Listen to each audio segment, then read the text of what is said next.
nebeský. A ještě ty tady přece zlý duchové vůbec neměli nic dělat svatý Mikuláši. Jsi už špatně rozuměl, budete ještě vlučí. To, co tady ještě platí, nechceš poslat anděli, aby vyhnali. Já myslím, že jenom přírodu, který archanděla stačí. Je archanděl. Kolego, něco s tím udělej. Já se snažím.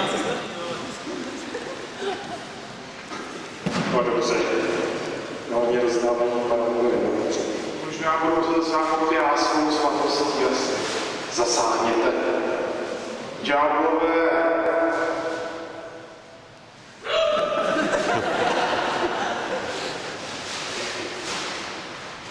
Naposledy to říkám. No, jaké solidní polohy pan Lehárník.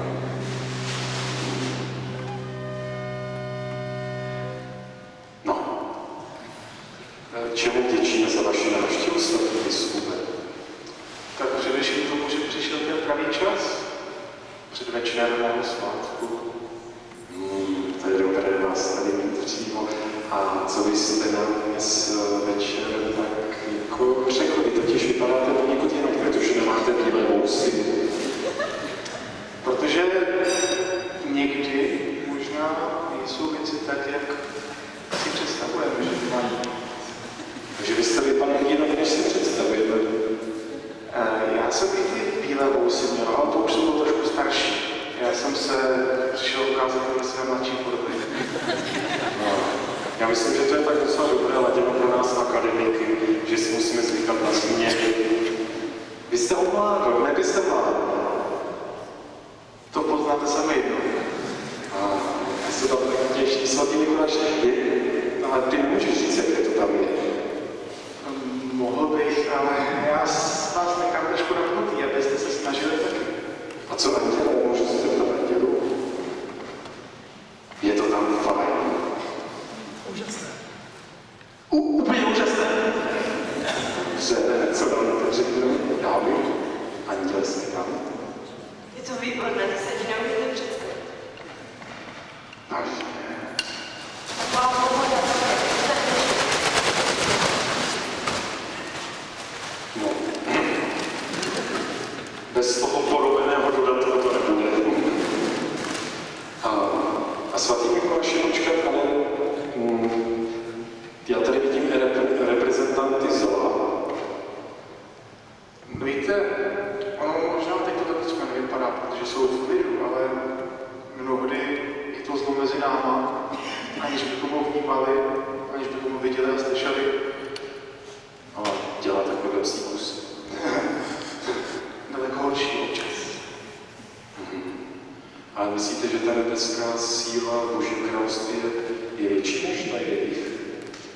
Tak se podívejte, kde stojíme my a kde tlačí oni. No jo. A jak to máme dělat jako v našem životě, aby to takhle bylo? Především přijmout to, k čemu nás Hospodin volá. Někdy to možná opravdu není podle našich představ. Ani já jsem si nemyslel, že byl svatý. To mě ale velice překvapilo. No. A tak doufal jsem to. Ale snažil jsem se žít tak, jak to šlo a nešel jsem proti Boží vůli. Myslel jsem si to celou dobu. Počkat, ale jak jste byl tím biskupem v míře, ale ono to tam nebylo vždycky snadné přece. No to celé nebylo. Ale říkám, já jsem to přijímal tak, jak to z vyšší moci bylo zasláno. A jak jsi to dokázal? Pokora.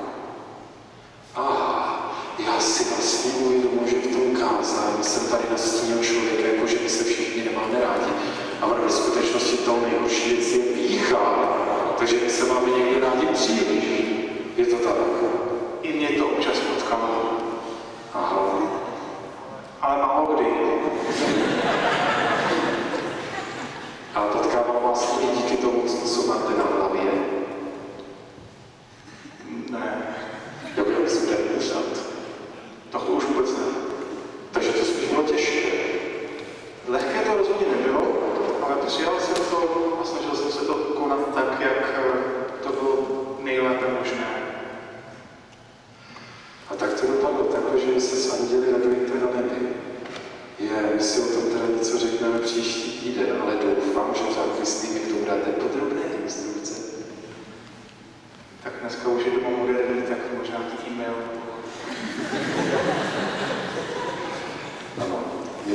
zpíváme klasicky, modlitbo. No. My se tedy přizpůsobujeme rychle, takže my to tam máme většinou první, víte? Děkujeme nesmírně za vaši návštěvu a vy jste nám něco i přinesli, kromě těch brambor. Cibuli. To je hrozné. No, ano, ale já tady vidím ještě něco jiného. Tady od andělů, co jste nám přinesli? Jsme nám přinesli něco dobrého dnes. Takže až budete vycházet z kostela, tak se určitě za námi stavte. Děkujeme. A budete držet tyhle hrozný duchy na řetězu. Samozřejmě. Dohlednete na to. Já tady mám archanděla, ale já budu samozřejmě dohlížet. Perfektně. Děkujeme. Děkujeme nesmírně za návštěvu. Těšíme se na boží požehnání. Tak spát. Vy nic.